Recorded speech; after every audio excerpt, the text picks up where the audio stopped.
नमस्कार, आप सभी लोगों का स्वागत है आपके अपने यूट्यूब चैनल एग्जाम प्रिपरेशन में। आज हम उपचारात्मक पोषण के बारे में पढ़ेंगे। रोगावस्था में जब व्यक्ति विभिन्न रोगों से ग्रस्त रहता है, जैसे कि आपको बुखार हो गया, अतिसार, कब्ज या यकृत रोग, मधुमेह, मोटापा, वृक्क संबंधी, यकृत संबंधी रोग, तो रोग से शीघ्र विमुक्त हेतु रोग की तीव्रता को कम करने तथा रोग में व्यापक सुधार लाने हेतु आहार विज्ञान भोजन का प्रयोग एक प्रमुख कारक के रूप में करते हैं। इसे ही आहार या उपचारात्मक पोषण कहते हैं। तो रोग की अवस्था में व्यक्ति का भोजन सामान्य दिनों की तुलना में भिन्न हो जाता है। रोग की प्रकृति, दशा, तीव्रता अथवा प्रभाव के अनुसार उसके शरीर में किन्हीं किन्हीं पोषक तत्वों की अधिक मांग होती है, तो किन्हीं पोषक तत्वों की मांग घट जाती है। कुछ पोषक तत्व बिल्कुल ही वर्जित हो जाते हैं।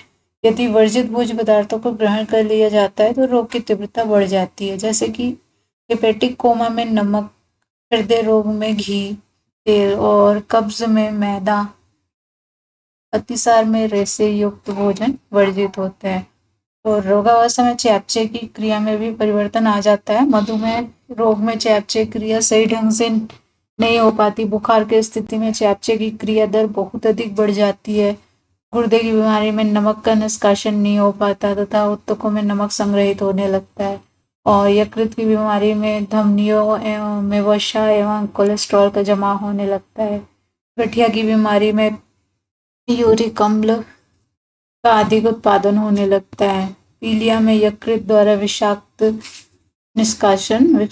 पदार्थों का निष्कासन नहीं हो पाता है आदि। इसलिए भोजन में सुधार एवं परिवर्तन अत्यंत ही आवश्यक होता है। इसके उद्देश्य क्या है? इसके उद्देश्य पोषक स्तर को उत्तम बनाए रखने के लिए रोगी की शारीरिक दशा, रोग की स्थिति, आर्थिक दशा तथा रोग के लक्षण को ध्यान में रखते हुए आहार नियोजन करना, रोग की अवस्था के दौरान परिवर्तित चयापचय की क्षमता के अनुसार भोज्य तत्वों को ग्रहण की जाने वाली मात्रा को समायोजित करना, शरीर को पर्याप्त विश्राम देना, शारीरिक वजन के अनुसार आहार नियोजित करना आदि। इसके सिद्धांत क्या है? सामान्य आहार में कम से कम भिन्न हो, मतलब कि यदि रोग जीवन पर्यंत चलने वाला है तथा आहार का आयोजन बहुत अधिक बंधा हुआ एवं परिवर्तित नहीं होना चाहिए, इसलिए रोग की अवधि जानना अत्यावश्यक है। यदि रोग सप्ताह में 2 सप्ताह में समाप्त होने वाला है तब आहार नियोजन में फेरबदल किया जा सकता है, लेकिन अगर लंबी बीमारी की स्थिति में आहार में परिवर्तन बहुत अधिक नहीं होना चाहिए। आहार नियोजन लचीला होना चाहिए।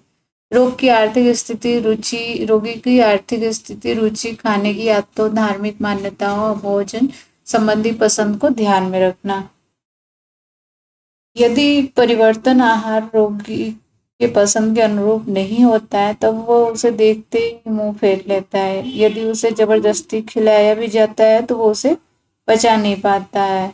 जैसे यदि रोगी निराश्रित शाकाहारी है और उसे भोजन में मांस, मछली, अंडा अथवा यकृत का शोरबा दिया जाता है तो वो उसे कदापि ग्रहण नहीं करेगा। यदि उसे जबरदस्ती खिलाया भी जाए तो वो उसे पचाने में असमर्थ हो जाता है, क्योंकि रोगी संवेगात्मक रूप से उस भोजन से घृणा करता है। आहार पोषण मांग के अनुरूप हो। आहार आयोजन करते समय आहार वैज्ञानिक को इस बात की पूरी जानकारी होना चाहिए कि व्यक्ति किस रोग से पीड़ित है तथा रोग पर नियंत्रण एवं विमुक्ति हेतु किन किन पोषक तत्वों की अधिक आवश्यकता होती है और किन पोषक तत्वों की कम। रोगी व्यक्ति के शरीर के पोषण हेतु सभी पौष्टिक तत्व पर्याप्त मात्रा में मिलने चाहिए, अन्यथा वह एक रोग से विमुक्त तो नहीं हो सकेगा, साथ ही दूसरे पोषक न्यूनता जनित रोगों का शिकार हो जाएगा।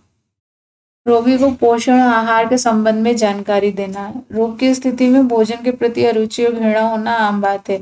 अधिकांश रोग की दशा में व्यक्ति को खुलकर भूख नहीं लगती, कभी कभी उसे भोजन से घृणा हो जाता है, तो भोजन ग्रहण करना एक सजा की तरह समझता है। ऐसी स्थिति में उसे शिक्षित किया जाना चाहिए कि परिवर्तित आहार के सेवन से वह शीघ्र ही रोग से मुक्ति पा लेगा तथा स्वस्थ जीवन जी सकेगा।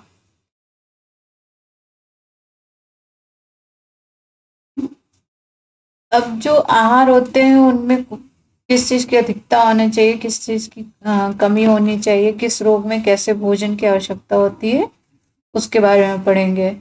जैसे कि मिर्च मसाले रहित जो भोजन होते हैं वो आपके सादा भोजन कहलाते हैं। ये आपके पेप्टिक अल्सर रोग में, अतिसार, पेचिस, ऑपरेशन के बाद की स्थिति में मिर्च मसाले तथा सुगंध रहित भोजन दिया जाना चाहिए।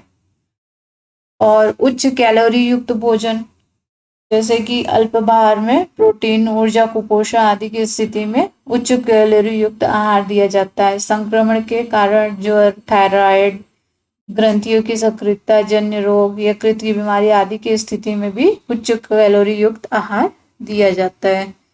निम्न कैलोरी युक्त मोटापा, उच्च रक्तचाप, मधुमेह, गुर्दे के रोगी में कम कैलोरी युक्त आहार या कैलोरी मुक्त आहार दिया जाता है। उच्च प्रोटीन प्रोटीन कुपोषण की स्थिति में प्रोटीन की मात्रा बढ़ाई जाती है। रक्त अल्पता हो गया, बुखार हो गया, गुर्दे के रोग, जल जाने, घायल होने आदि की स्थिति में शरीर में प्रोटीन की मांग बढ़ जाती है। प्रोटीन की पूर्ति हेतु प्रोटीन युक्त भोज्य पदार्थ ग्रहण किए जाते हैं, जैसे कि दूध से बने पदार्थ हो गए, मांस, मछली, यकृत, अंडा आदि। और प्रोटीन शरीर के नर्म कोशों के निर्माण तथा कोशों में हुए टूट-फूट की मरम्मत करता है। तीव्र रक्त की बीमारी में, यूरेमिया में और हिपेटिक कोमा की स्थिति में कम प्रोटीन युक्त आहार या प्रोटीन रहित आहार दिया जाता है।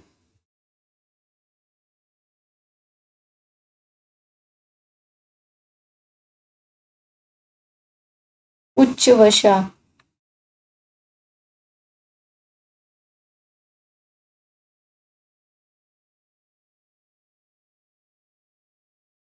अल्पाहार में छोटे बच्चों में मूर्छा कम करने, जैसे कि कब्ज,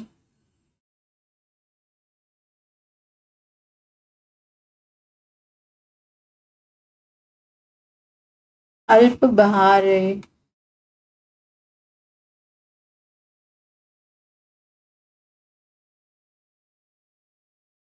अल्पाहार की स्थिति में उच्च वसायुक्त आहार दिया जाता है। छोटे बच्चों में मूर्छा कम करने हेतु वसायुक्त आहार दिया जाता है। निम्न वसायुक्त जैसे कि हृदय रोग, जैसे एंथेरोस्क्लेरोसिस हो गया, मोटापा हो गया, उच्च रक्तचाप हो गया, अतिसार हो गया, गर्भकालीन विषाक्तता, इस स्थिति में कम वसायुक्त भोजन दिया जाता है, क्योंकि इस स्थिति में वसा का पाचन एवं शोषण अत्यल्प ही कठिनाई से अत्यंत ही कठिनाई से होता है। उच्च रेशे वाले जैसे कि कब्ज हो गया, कब्ज के रोगी को उच्च रेशे युक्त भोजन दिया जाता है, जिससे कि मल निष्कासन आराम से हो जाए। कम रेशे वाले आहार आपके पेप्टिक अल्सर, अतिसार, पेचिस, शल्य क्रिया के बाद पाचन संस्था में गड़बड़ी गड़बड़ी के लिए होने पर कम रेशे युक्त आहार दिया जाता है। सोडियम रहित आहार गर्भकालीन विषाक्तता, हृदय रोग, उच्च रक्तचाप, सूजन, यकृत की बीमारी, गुर्दे की बीमारी में सोडियम रहित आहार दिया जाता है, परंतु कम अम, कम रक्तचाप, बुखार, अतिसार की स्थिति में अधिक मात्रा में नमक का बहुत अधिक शरीर में निष्कासन हो जाता है, तब शरीर में सोडियम लवण की कमी हो जाती है। पोटेशियम रहित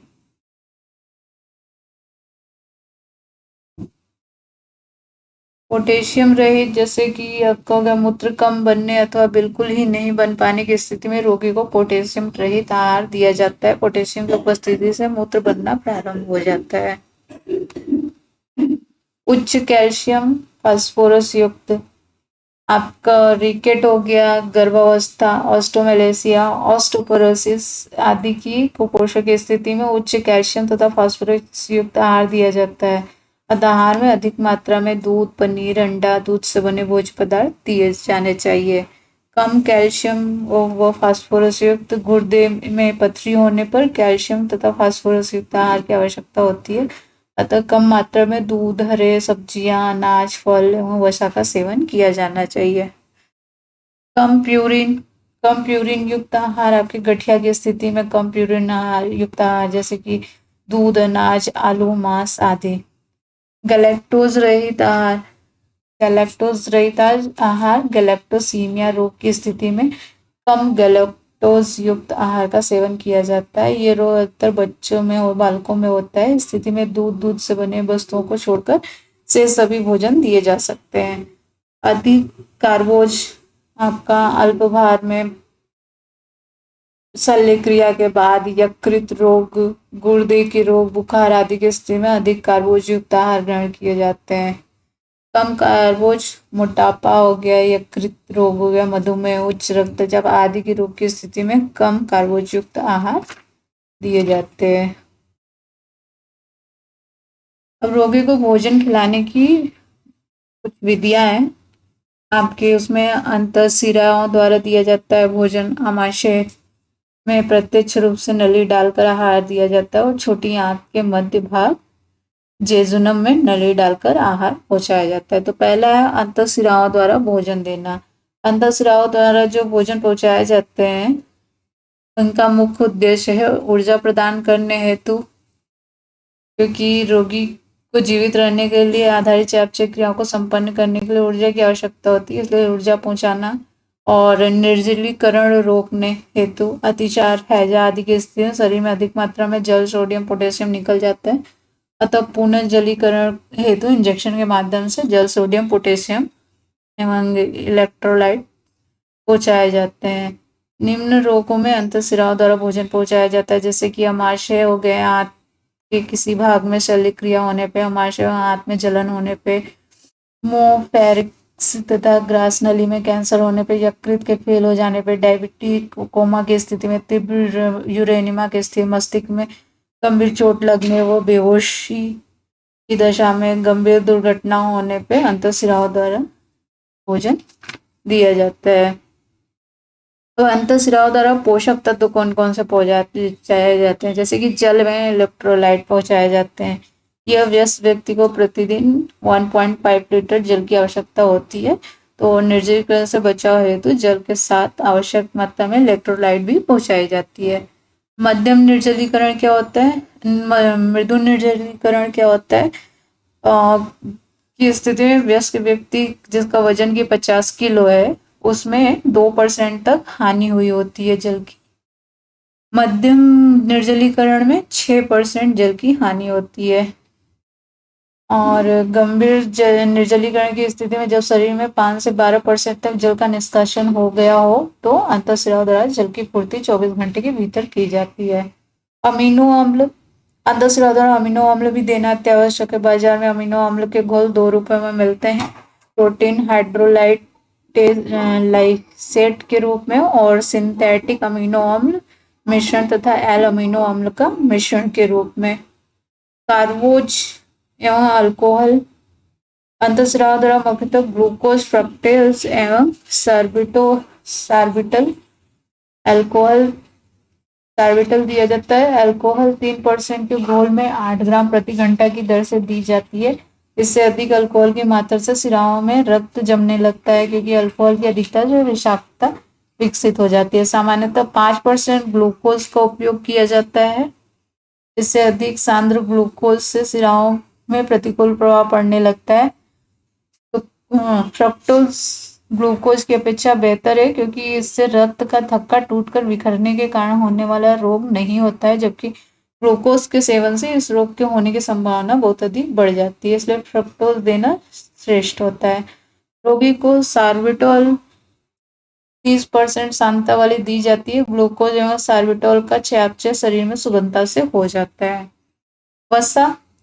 वसा को पायसीकृत करके दिया जाता है, परंतु वसा देने से शरीर में कई दुष्परिणाम या गंभीरताएं, गड़बड़ियां देखी गई, जैसे कि श्वास कष्ट, उल्टी, हृदय गति तेज, मांसपेशियों में दर्द एवं पीड़ा, पित्ती होना आदि। तो उपरोक्त दुष्परिणाम देखते हुए वसा का उपयोग अब नहीं किया जाता है। रक्त एवं प्लाज्मा, जब रोगी के शरीर में रक्त की अधिक कमी हो जाती है तब शिराओं के माध्यम से रक्त एवं प्लाज्मा पहुंचाया जाता है। जैसे कि 1 लीटर रक्त में 180 ग्राम हीमोग्लोबिन युक्त प्रोटीन मिलता है और 1 लीटर प्लाज्मा से 60 से 70 ग्राम प्रोटीन प्राप्त होता है। दूसरा है नलिका द्वारा भोजन। जब रोगी तरल पदार्थ को मुंह द्वारा ग्रहण नहीं कर पाता है, तब नलिका द्वारा रोगी को पेट में आहार पहुंचाया जाता है। इसमें पहली विधि है, इसमें विधि है नेसोगैस्ट्रिक फीडिंग विधि से। जब रोगी मुंह में भोजन लेने में असमर्थ होता है, तब नाक से ही भोजन पहुंचाया जाता है। सामान्यतः इसी विधि का उपयोग अधिक किया जाता है। इस विधि द्वारा भोजन पहुंचाने हेतु एक मुलायम तथा नरम पॉलीथीन की नली का उपयोग किया जाता है। इस नली का व्यास 3 से 5 mm होता है। इस नली को नाक के माध्यम से आमाशय तक पहुंचाई जाती है और रोगी को बेचैनी नहीं हो इसलिए नाक में पहले प्रोकेन के घोल का छिड़काव किया जाता है। उसके कुछ समय बाद नाक में नली डालते हैं। जब 8 इंच तक नली नाक के अंदर चली जाती है तो रोगी को खांसी होने लगती है। उस स्थिति में रोगी को इस नली को निगलने को कहा जाता है। और नली जो है आसानी से आमाशय में चली जाती है, परंतु यह निश्चित करने के लिए आमाशय में नली गई है, ग्रास नली में पहुंच रही है, श्वास नली में नहीं, इसकी जांच हेतु आमाशय से कुछ आमाशयी पदार्थ निकालकर उसका परीक्षण किया जाता है।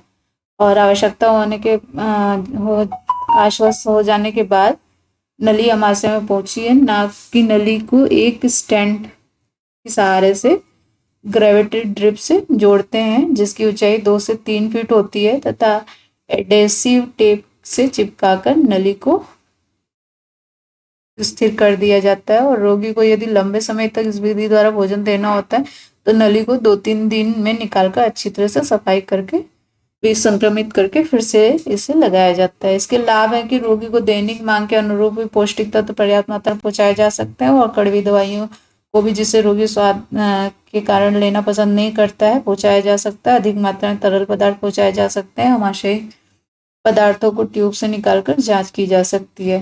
तो नलिका द्वारा की दिए जाने वाले जो आहार है वो है उच्च कार्बोज युक्त, उच्च कार्बोज तथा सामान्य प्रोटीन युक्त और उच्च प्रोटीन तथा उच्च कैलोरी युक्त। इसमें क्लोरीन वसा को पाइसीकृत वसा का उपयोग किया जाता है।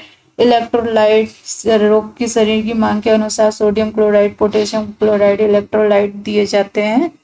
और तरल पदार्थ फलों का रस, सब्जी, सूप आदि तरल पदार्थ, विटामिन शरीर की दैनिक मांग के अनुसार सभी विटामिन और खनिज लवण शरीर की दैनिक आवश्यकता अनुसार शरीर में पहुंचाए जाते हैं।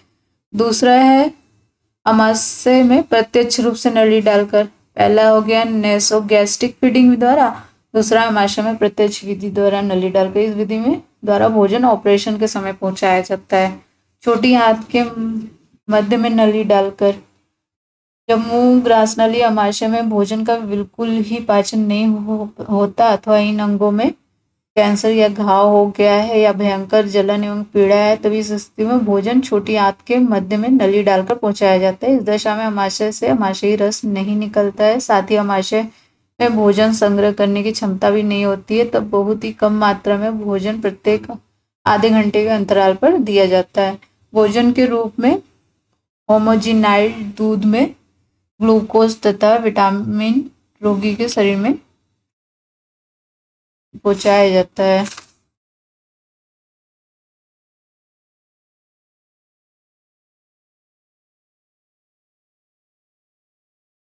उपचारात्मक आहार में आपको 3 सुबह का नाश्ता, दोपहर का खाना, रात का खाना और 3 प्रकार सुबह की चाय, शाम की चाय और सोने से पूर्व का आहार दिया जाता है।